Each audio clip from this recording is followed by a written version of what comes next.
उम्मीद है आप सब खैरियत से होंगे।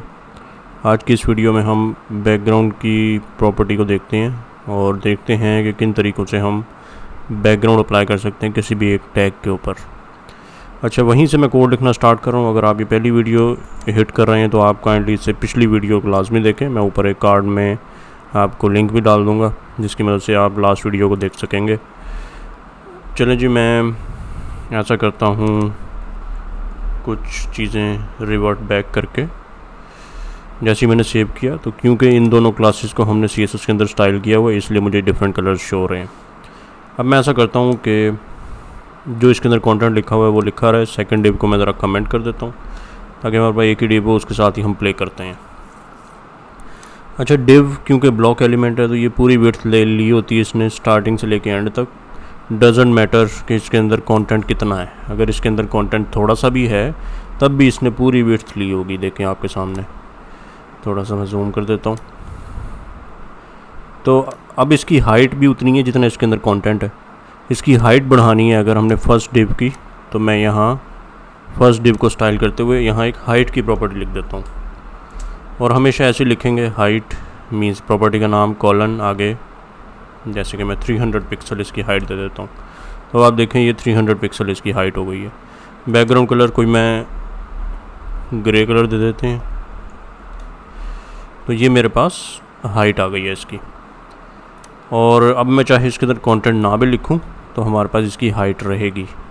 अगर मैं इसकी हाइट यहाँ ना देता तो ये यहाँ से गायब हो जाता है क्योंकि इसके अंदर कंटेंट कोई नहीं है। डिव पड़ा हुआ है इधर, उस पर बैकग्राउंड भी लगा हुआ है, लेकिन इसके अंदर क्योंकि लिखा हमने कुछ नहीं हुआ, कंटेंट कोई नहीं डाला, तो ब्राउज़र पे नज़र नहीं आएगा। लेकिन हाइट देने से अभी हमें विजिबल है। अच्छा, अब इस पर बजाय इसके कि मैं इसका बैकग्राउंड कलर दूं, मैं इस पर बैकग्राउंड एक कलर की बजाय मल्टीपल कलर्स देना चाहता हूं। तो वो कैसे देंगे हम?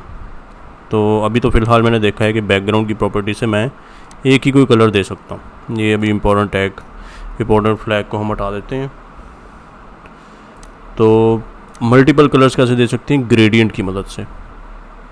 अब ग्रेडियंट, अच्छा ये जो नंबर्स यहाँ मैं लिख रहा हूँ ये आप बेसिकली यहाँ से ले सकते हैं कलर पिकर से। अगर आपने एक्सटेंशन इंस्टॉल की हुई है, जो मैंने एक्सटेंशंस की वीडियो में बताई थी, वो भी आप ऊपर कार्ड पे क्लिक करके वीडियो को देख सकते हैं। तो आप डिफरेंट कलर्स चूज़ कर सकते हैं, यहीं पे आपके पास कलर पिकर आ जाएगा। ठीक है, अगर ये आपके पास नहीं आ रहा तो आप सिंपली गूगल पर सर्च कर सकते हैं कलर पिकर, एंटर करें तो ये जो आपके पास कलर पिकर आया है इसकी मदद से आप कोई भी कलर पिक कर सकते हैं और उसका कोड आपके सामने हेक्सा कोड यहाँ आ जाएगा। उसको आप इधर पेस्ट कर दें तो आपकी बैकग्राउंड कलर अप्लाई हो जाएगा। हेक्सा वैल्यू आप ऐसे लिख सकते हैं। इसके अलावा आप इस तरीके से RGB वैल्यूज़ भी लिख सकते हैं। वो कैसे लिखते हैं? अब मैं यहाँ लिखता हूँ, अब हर कलर का ना, अब जैसे ये पिंक कलर है तो इसकी RGB वैल्यू भी होती है, यहाँ लिखी आ रही है। तो RGB मीन्स रेड, ग्रीन और ब्लू। तो अगर रेड का ये नंबर यूज़ करें, ग्रीन का ये नंबर और ब्लू का ये नंबर, तो इन तीनों को मिला के ये वाला कलर बनेगा जो आपको यहाँ नज़र आ रहा है, ये वाला कलर। तो हम RGB वैल्यू भी लिख सकते हैं। कैसे? यहाँ पे लिखें RGB का फंक्शन और इसमें ये तीनों वैल्यूज़ यहाँ से कॉपी पेस्ट कर दें। तो अब भी ये देखें वही कलर क्रिएट हुआ है, सेव करने पे कोई चेंज नहीं आया।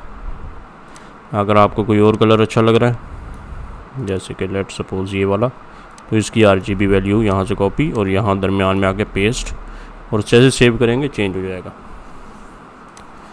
अच्छा, RGB वैल्यू और हेक्सा वैल्यू मोस्टली ये दो इस्तेमाल होती हैं। HSL वैल्यू भी फ्यूचर्स में हम जाके यूज़ करेंगे कहीं ना कहीं, लेकिन अभी हम दो वैल्यूज़ को लेके चलते हैं। कहीं हमें RGB यूज़ कर लेंगे, कहीं हेक्सा। हेक्सा वैल्यू मोस्टली इस्तेमाल करते हैं। RGB का इस्तेमाल तब करते हैं जब हम 3 वैल्यू देने के बाद एक और एंड में कोमा डाल के इसकी ओपेसिटी देना चाहें। अब ओपेसिटी मतलब कि कितना ये विजिबल हो, कितना जो है ना इसकी कलर की डार्कनेस हो। तो अब मैंने 0.5 मीन्स हाफ कर दिया है। बाय डिफ़ॉल्ट ये क्या होता है? 1 मीन्स जो इसका ओरिजिनल कलर है वही आपको नज़र आए। 0.9 का मतलब होता है थोड़ा सा मध्यम हो जाए, 0.8 मज़ीद मध्यम, 0.5 मीन्स 1 का आधा, तो थोड़ा यानी हाफ वे मध्यम हो जाएगा। देखें सेव करने पे उसी कलर का थोड़ा सा जो है ना लाइट वर्जन हमें नज़र आया। अगर मैं 0.1 कर दूं तो बिल्कुल गायब होने के करीब होगा, ये देखें। अगर मैं 0 कर दूं तो अब इसकी ओपेसिटी बिल्कुल 0 हो गई है, अब ये यहाँ से गायब ही हो जाएगा। ठीक है, तो हम RGB का इस्तेमाल तब करते हैं जब हमने लास्ट में इसकी ओपेसिटी भी देनी हो, अदरवाइज़ हम यहाँ हेक्सा वैल्यू ही इस्तेमाल भी कर सकते हैं। अच्छा जी, नेक्स्ट, अब मैंने बैकग्राउंड कलर नहीं डालना, मैंने बैकग्राउंड पे ग्रेडियंट डालना है। ग्रेडियंट क्या होता है? हम 2 या 3 कलर्स का कम्बिनेशन डालना चाहते हैं किसी भी एक टैग के ऊपर। अब लेट्स से मैं इस वाली प्रॉपर्टी को कमेंट करता हूँ और यहाँ लिखता हूँ बैकग्राउंड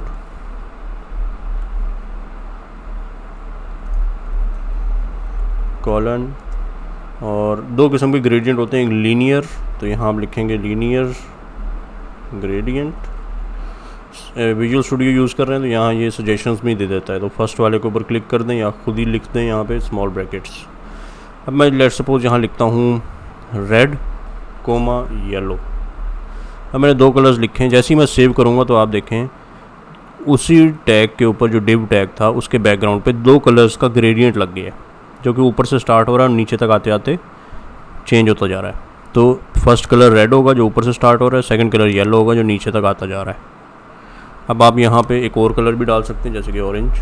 जैसे ही मैं सेव करूँगा तो देखें रेड, फिर येलो, फिर ऑरेंज, तो 3 कलर्स एक दूसरे में मर्ज होते हैं टॉप टू बॉटम, तो ये ग्रेडियंट कहलाता है और ये लीनियर ग्रेडियंट कहलाता है।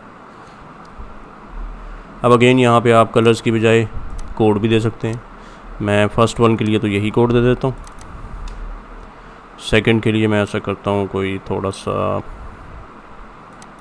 इस तरफ आते हैं, पर्पल टाइप कलर। चलें, 2 कलर्स काफ़ी हैं। अब जैसे ही मैं सेव करूँगा तो आपके सामने देखें ग्रेडियंट क्रिएट हो गया है, जो पिंक से स्टार्ट हो रहा है और पर्पल तक शिफ्ट होता जा रहा है। बड़ा एक स्मूथ सा ग्रेडियंट बन गया। लेकिन अगर मैं इसकी डायरेक्शन चेंज करना चाहता हूँ, मैं चाहता हूँ कि ये टॉप से बॉटम ना आए, लेफ़्ट से राइट की तरफ मूव करे, ऐसा करता हूँ, थोड़ा सा डार्कर वर्जन यूज़ करते हैं ताकि आपको विजिबिलिटी आसान हो। हाँ चले, अब ठीक है।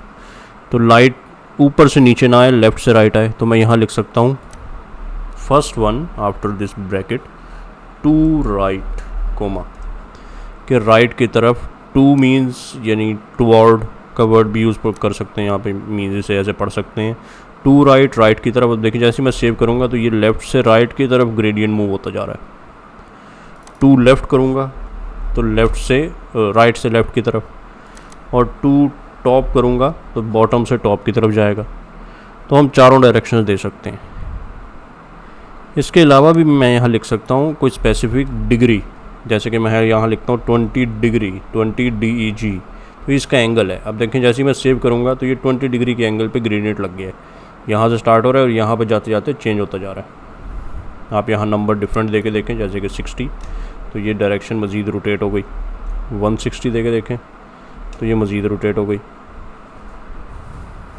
तो आप यहाँ पे एंगल दे सकते हैं। अगेन कलर्स जितने चाहे मर्ज़ी यूज़ करें। अच्छा, इसके अलावा मैं यहाँ पे राइट क्लिक करता हूँ और हमने पहले तो देखा था व्यू पेज सोर्स, जिससे हम सारी HTML देख सकते हैं और यहाँ पे जाके हम सारी CSS भी देख सकते हैं। HTML और CSS ऐसी हैं जो लैंग्वेजेस हैं जो आपको ब्राउज़र के कोड में नज़र आ सकती हैं सोर्स के अंदर। इसी तरीके से अगर मैं यहाँ इस डिव के ऊपर आके राइट क्लिक करके इंस्पेक्ट करूँ तो एक ही पैनल सा खुल जाएगा। इसे लेफ़्ट की बजाय मैं नीचे शो करा देता हूँ यहाँ पे क्लिक करके, तब ये नीचे मुझे नज़र आ रहा है। इसकी थोड़ी सी एडजस्टमेंट कर लें तो अगर आप गौर करें तो यहाँ पे भी आपको HTML नज़र आ रही है। और अगर मैंने इस डिव को सिलेक्ट किया हुआ तो इसके राइट पे इसकी सारी प्रॉपर्टीज़ भी नज़र आ रही हैं। ये वही प्रॉपर्टीज़ हैं जो हमने CSS में यहाँ लगाई हैं। तो आपको इंस्पेक्ट के अंदर, यहाँ पे इंस्पेक्ट के अंदर एलिमेंट टैब के अंदर लेफ़्ट हैंड साइड पे HTML नज़र आएगी, राइट पे उसकी CSS नज़र आएगी। अगर मैं बॉडी टैग को सिलेक्ट करूँ तो मुझे उसकी CSS भी नज़र आएगी। देखें बॉडी टैग पे बैकग्राउंड लगा हुआ है, इस टैग को सिलेक्ट किया तो इसकी CSS भी नज़र आ रही है। अच्छा, अब इस पर जो आपको मैं दिखाना चाह रहा हूँ वो ये है कि यहाँ एंगल पे देखें एक सर्कल सा बना आ रहा है। अगर मैं इधर क्लिक करता हूँ तो मेरे पास एक सर्कल बना आ रहा है। इसको मैं यहीं पे रोटेट करके ना, आप ऊपर नज़र रखें तो आप एंगल सेट कर रहे हैं इसका। ठीक है, जो आपको एंगल पसंद आ रहा है वो आप साइड पे क्लिक कर दें, ये आपको यहाँ नज़र आ गया। लेकिन यहाँ क्या डिग्री एंगल सेलेक्ट किया हमने 35, तो हमें यहाँ लिखना पड़ेगा 35, क्योंकि ये जो चेंजेस हो रही हैं सिर्फ ब्राउज़र साइड पे हो रही हैं। इसे परमानेंटली अप्लाई करना है तो आप यहाँ लिख दें खुद। अब सेव करूँगा तो अब ये परमानेंटली अप्लाइड हो गई हैं। तो आपको यहाँ सारी CSS वैल्यूज़ नज़र आ रही होती हैं। इवन कि आप यहाँ न्यू वैल्यूज़ भी ऐड कर सकते हैं और यहीं पे भी कलर चेंज भी कर सकते हैं। जैसे कि डिग्री के आगे आप देखें तो कलर्स आ रहे हैं 2 नज़र। मैं यहीं पे क्लिक करके कलर चेंज कर सकता हूँ। ठीक है, लेट्स से ये वो फर्स्ट कलर, ये सेकंड कलर ये वाला। 2 कलर्स मुझे पसंद आ गए। अप्लाई सिर्फ ब्राउज़र पे हुए हैं, यहाँ नहीं हुए, तो ये कोड कॉपी करना पड़ेगा मुझे। मैं ऐसा करता हूँ, ये पूरी लाइन ऑफ कोड क्लिक करके एडिटेबल हो गया है, इसे मैं Ctrl+C से कॉपी करता हूँ और अपने पास सारा कुछ यहाँ लगा पेस्ट। अब मैं सेव करूँगा तो ये अप्लाई हो गया परमानेंटली।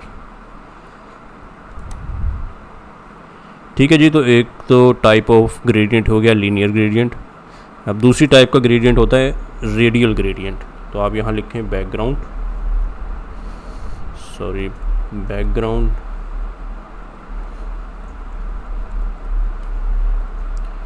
रेडियल ग्रेडियंट, और इसमें भी आप कलर्स कॉम्बिनेशन दे सकते हैं। मैं 2 ही दे देता हूँ, यही वाले। अब इसमें क्या होता है कि आप देखें, जब मैं सेव करूँगा तो सेंटर से कलर स्टार्ट होगा। फर्स्ट वाला कलर जो है वो सेंटर में आ रहा है और सेकंड वाला एक्सपैंड करते करते एज तक आपको शो होगा। ठीक है, ये आप चेंज कर सकते हैं कलर्स के नंबर जो चाहे मर्जी, इसमें चेंजेस हो सकती हैं।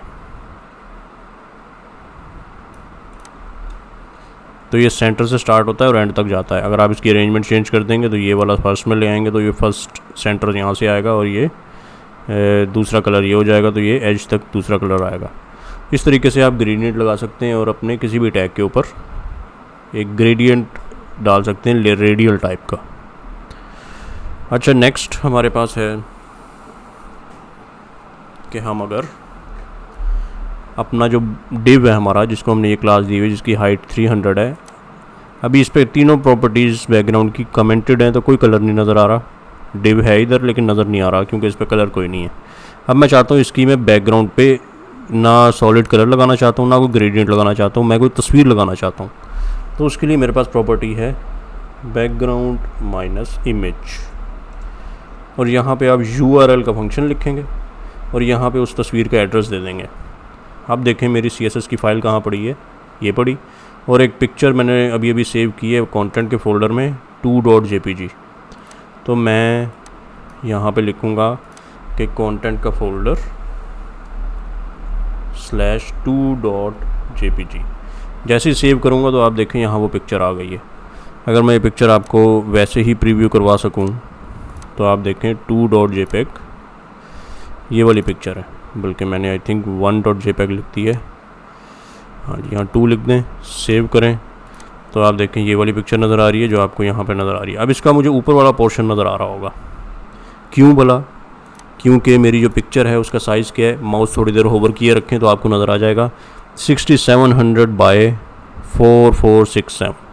तो ये पिक्सल्स में वैल्यू लिखी हुई है, जबकि हमारा जो डिव है उसकी हाइट है 300 पिक्सल्स और विड्थ है जितनी ब्राउज़र की विड्थ है। चले मैं विड्थ भी खुद दे देता हूँ, मैं दे देता हूँ 500 पिक्सल मेरे इस डिव टैग की विड्थ है। तो आप देखें ये विड्थ, ये हाइट, मुझे सिर्फ पिक्चर का उतना ही हिस्सा नज़र आ रहा है। अगर मैं इस पिक्चर को यहाँ स्मॉल करके दिखाऊँ तो मुझे ये शुरू का हिस्सा नज़र आ रहा होगा जहाँ मैं माउस रोटेट कर रहा हूँ ना, ये 300 बाय 500 का। तो क्योंकि इमेज बहुत बड़ी है, हमारा डिव छोटा है, तो इसलिए इमेज इसके अंदर फिट नहीं आ रही।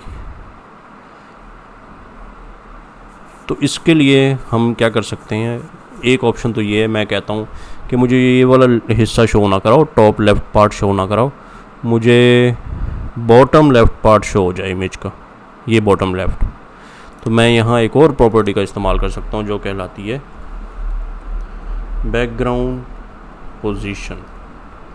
मुझे कौन सा हिस्सा शो करवाना है, बॉटम लेफ़्ट, तो मैं यहाँ लिख सकता हूँ बॉटम स्पेस लेफ़्ट। अब देखें जैसे ही मैं इसे सेव करूँगा तो मुझे इस पिक्चर का बॉटम लेफ़्ट पार्ट नज़र आ रहा है, ये वाला पार्ट।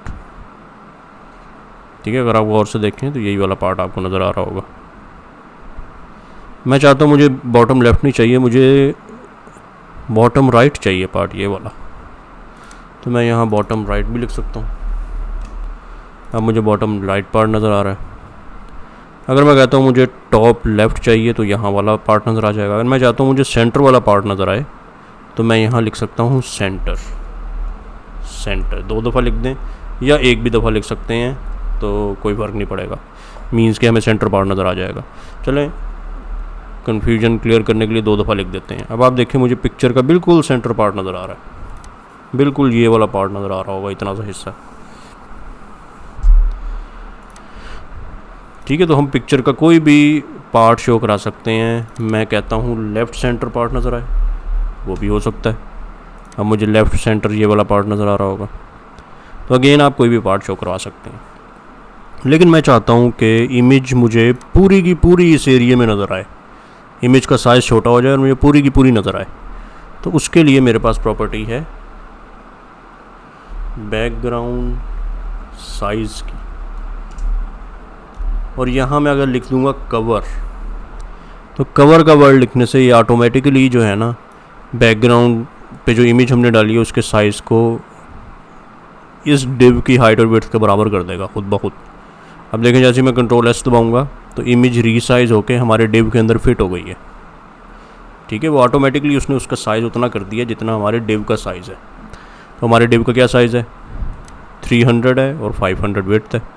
तो अगर मैं यहाँ खुद भी लिख दूँ 500 पिक्सल स्पेस 300 पिक्सल्स, तब भी एक ही रिज़ल्ट मुझे शो होगा। विड्थ आपने पहले लिखनी है, ये याद रखना है।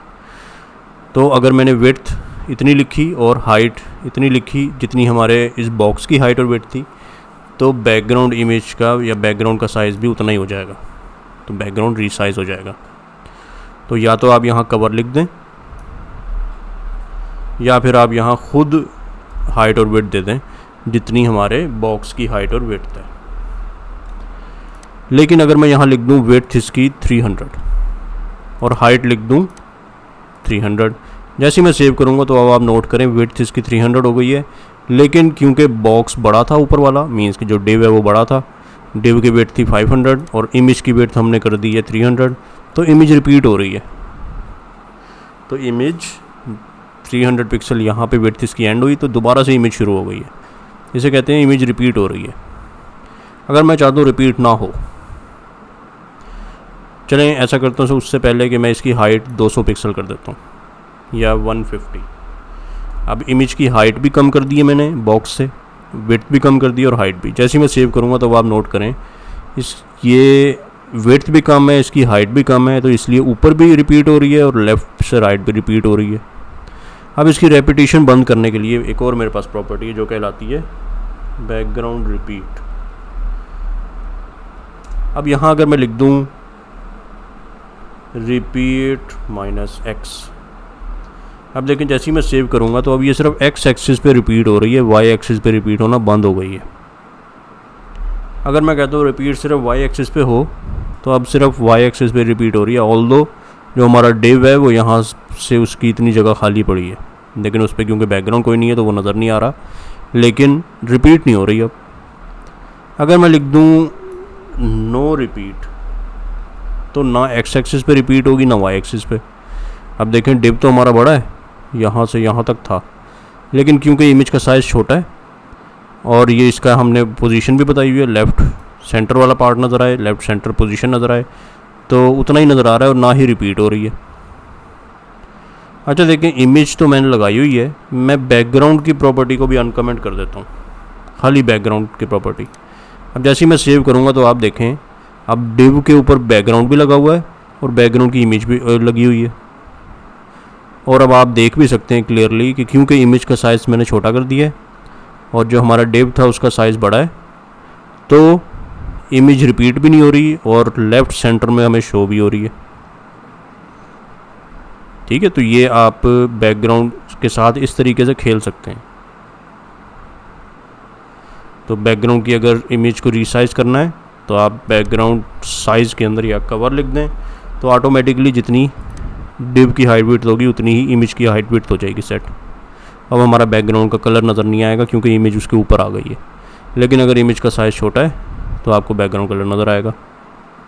अगर मैं बिल्कुल मामूली से छोटा करता हूँ, जैसे कि विड्थ में 500 की बजाय कर देता हूँ 480 और हाइट 300 की बजाय 280, तो अब आप देखें इस साइडों से थोड़ी सी बस स्पेसिंग आई हुई है, लेकिन बिल्कुल सेंटर में नहीं है, तो मैं यहाँ सेंटर लिख देता हूँ। अब आप देखें बड़ा अच्छा सा बॉर्डर सा, ऐसा लग रहा है जैसे बॉर्डर बन गया, लेकिन असल में वो क्या रहा है, जो हमारा मेन डिव है उसकी विड्थ, उसकी और हाइट और विड्थ से हमारी इमेज की हाइट और विड्थ थोड़ी कम है। तो और क्योंकि हमने उसे बिल्कुल सेंटर में भी शो कराया हुआ, तो ऐसा लग रहा है कि पीछे से, क्योंकि हमारा पीछे से डिव नज़र आ रहा है, तो ऐसा लग रहा है वो बॉर्डर है उसका। ठीक है, तो ये चंद प्रॉपर्टीज़ है जिनका आप सहारा लेते हुए इमेज के बैकग्राउंड को सेट कर सकते हैं। किसी भी टैग के ऊपर बैकग्राउंड इमेज लगा सकते हैं। और ये दो प्रॉपर्टीज़ हैं जिससे हम ग्रेडियंट लगा सकते हैं, और ये एक प्रॉपर्टी है जिससे हम कलर लगा सकते हैं, कोई भी एक सॉलिड कलर। अच्छा, अब ये लाजमी नहीं कि ये सिर्फ आप डिव के ऊपर ही लगाएंगे, ये आप कोई भी टैग हो, जैसे पी टैग हो सकता है, अब मैं सेव करूँगा तो पी टैग पे भी ऐसे ही अप्लाई होंगी, सेम ऐसे ही, कोई फ़र्क नहीं आएगा। अब यहाँ पे अगर मेरे पास होता हेडिंग टैग, तो उस पर भी ऐसे ही वर्क करना था इसने। और अगर मेरे पास ये फॉर्म बना होता और ये इनपुट टैग होता, तब भी कोई मसला नहीं था, ऐसे ही इसने वर्क करना था। ठीक है, अब ये इतनी बड़ी इनपुट फील्ड है जिस पर मैं कुछ टाइप कर सकता हूँ। तो बेसिकली कहने का मकसद है कि आप जो स्टाइलिंग करेंगे वो किसी भी टैग के ऊपर अप्लाई हो सकती है, लाजमी नहीं सिर्फ डिव के ऊपर होगी। ये सब प्रॉपर्टीज़ किसी भी टैग के ऊपर आप लगाएंगे तो ऐसे ही वर्क करेंगे। चलें जी, इतना बैकग्राउंड की प्रॉपर्टीज़ के लिए काफ़ी है।